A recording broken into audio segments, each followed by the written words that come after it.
Ingon sila, sana all kayo kaglubot bi. Dili na sana all.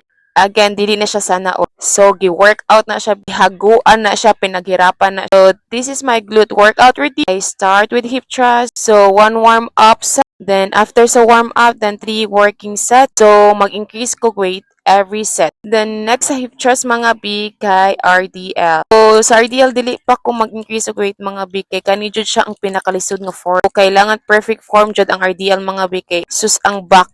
Buhatan na 3 working set. So, nag-increase ng kuan yung reps 10, 10, 12 reps ako ang gibuhat sa RDL. Then, next workout kay step ups. So, sa step ups, nag-increase ko ang weight mga B.